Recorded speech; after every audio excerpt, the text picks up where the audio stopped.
Halo, salam Indonesia. Hari-hari ini PT Pertamina sedikit gaduh di internal mereka.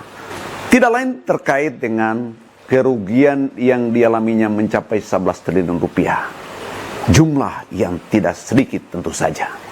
Pada saat yang sama, atau akibat dari itu, Komisaris Utama PT Pertamina, Bapak Basuki Cahayapurnama alias Ahok, menimpalinya.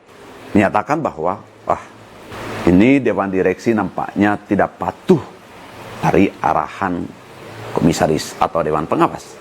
Bahkan informasinya, Ahok tidak menerima laporan dari direksi sehingga tidak tahu menahu soal itu. Entahlah, benar atau tidaknya, itu soal internal mereka, sekali lagi. Tetapi yang menarik, ada yang iseng nampaknya, yaitu memunculkan kembali video singkat Ahok yang intinya menyatakan jika PT Pertamina merugi maka akan dibubarkan. Ahok akan membubarkannya. Begitukah? Coba lihat videonya. Nggak ada lagi cerita APBN yang duit kepada BUMN. Yang ada BUMN masih store duit kepada APBN dong. Masa tiap tahun mesti disuntik? Yang nggak beres ya dibubarin atau digabung gitu. Anda optimistis ini bisa jalan ini? Ya 7 bulan juga udah mulai kelihatan kok. Gue udah bilang kalau nggak gue bubar. Gue berhenti nih, gue bilang nih. Pernyataan di video ini tentu saja menarik, tetapi juga sangat memprihatinkan. Kenapa? Akan ada anggapan bahwa Ahok atau komisaris utamanya itu bertindak sebagai hukum. Harusnya tidak boleh. Keberadaan PT Pertamina kita tahu ini diperkuat dengan hukum atau undang-undang. Itu jelas karena bagian dari mandat konstitusi. PT Pertamina adalah badan usaha milik negara yang mengelola migas, minyak dan gas. Jadi cadangan minyak dan gas nasional itu adanya dikendalikan oleh PT Pertamina. Ini kebutuhan hajat hidup orang banyak.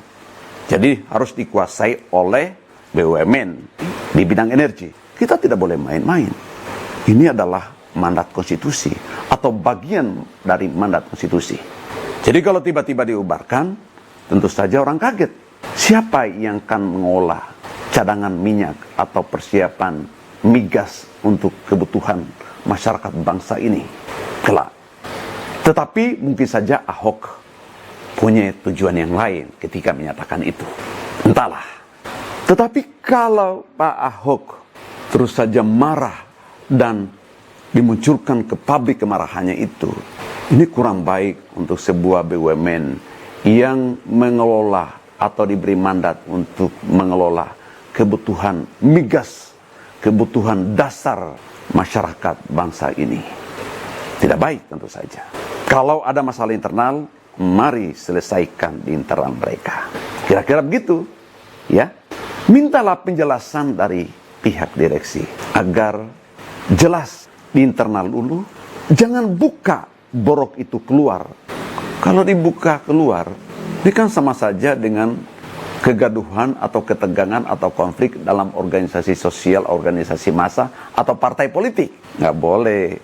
Ini barangkali catatan untuk Pak Ahok sendiri agar lebih menjadi figur yang bijak, memberikan keteduhan dalam memimpin menjadi komisaris utama satu BUMN yang mengelola atau menjamin ketersediaan migas untuk kebutuhan dasar masyarakat bangsa ini hari-hari ini dan ke depan.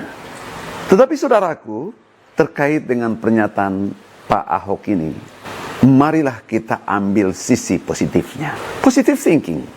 Pertama, saya melihat bahwa Ahok ingin menunjukkan kewenangan, posisi tawar komisaris, apalagi komisaris utama. Bahwa mereka haruslah dijadikan sebagai pihak yang menjadi pengarah dan mengetahui segala apa yang dikelola oleh pihak direksi di Pertamina. Selama ini memang kalangan komisaris selalu saja dijadikan sebagai, ya itu tempatnya orang-orang yang hanya terima uang. Dan yang menentukan segala sesuatunya adalah Dewan Direksi. Pak Ahok tentu saja tidak mau dengan posisi seperti itu. Pak Ahok ingin menyatakan bahwa saya hadir di Pertamina untuk menjadikan Pertamina lebih baik. Lebih beruntung barangkali seperti itu secara materi. Dan barangkali juga selama ini direksi itu selalu mengabaikan posisi atau keberadaan Dewan Komisaris. Entahlah. Tapi begitu kira-kira kesan publik selama ini. Yang kedua, apa yang dinyatakan oleh Pak Ahok barangkali menunjukkan semangat kerjanya untuk membeli kinerja yang baik melalui Pertamina. Ingin berkontribusi lebih baik pada negara ini melalui Pertamina. Sehingga ketika Pertamina rugi, yang bersangkutan terpukul. Atau juga barangkali yang bersangkutan merasa malu. Wah, beberapa bulan yang lalu saya menyatakan bahwa Pertamina harus selalu beruntung, tapi ternyata sekarang rugi. Dan komisaris itu adalah sebagai bagian dari pihak yang berbisnis di Pertamina atau menjalankan kegiatan bisnis Pertamina. Merasa malu karena tidak terwujud janjinya. Ini pelajaran juga untuk Pak Ahok bahwa tidak semudah apa yang dipikirkan dalam mengolah satu BUMN negeri ini. Apalagi di tengah COVID-19, wabah corona yang pandemi mendunia dan di Indonesia terkena dampak. Yang ketiga barangkali ini pelajaran untuk direksi. Direksi harus selalu informatif tentang apa yang dilakukannya kepada komisaris. Saya memahami memang ketika saya memperoleh penjelasan dari pihak PT Pertamina pertengahan Mei yang lalu, luar biasa beratnya tanggung jawab Pertamina di tengah COVID. Pertamina tetap saja bertahan, menjalankan bisnisnya, meskipun pada akhirnya mengalami kerugian. Tentu saja ini tidak disengaja, tentu saja. Semuanya terkait dengan wabah COVID yang mempengaruhi perekonomian dunia. Harga minyak dunia turun secara drastis. Daya beli masyarakat kita menurun signifikan. Itu pasti akan mempengaruhi kinerja keuangan Pertamina, cash flow Pertamina. Dan ini juga harus dipahami oleh Pak Ahok. Mungkin karena belum terlalu lama Pak Ahok masuk menjadi komisaris, informasi seperti ini belum terlalu banyak yang sampai pada beliau. Tetapi saya lihat PT Pertamina ketika tetap bertahan, kendati mengalami kerugian, satu sisi yang saya apresiasi sekali lagi, PT Pertamina tidak melakukan PHK. Ini harus dicatat. Kontribusi terbesar Pertamina adalah sekali lagi tidak melakukan PHK. Soal cash flow, untung rugi dalam sebuah bisnis, ini soal yang wajar dan harus difahami. Semua terdampak akibat corona atau COVID-19 ini.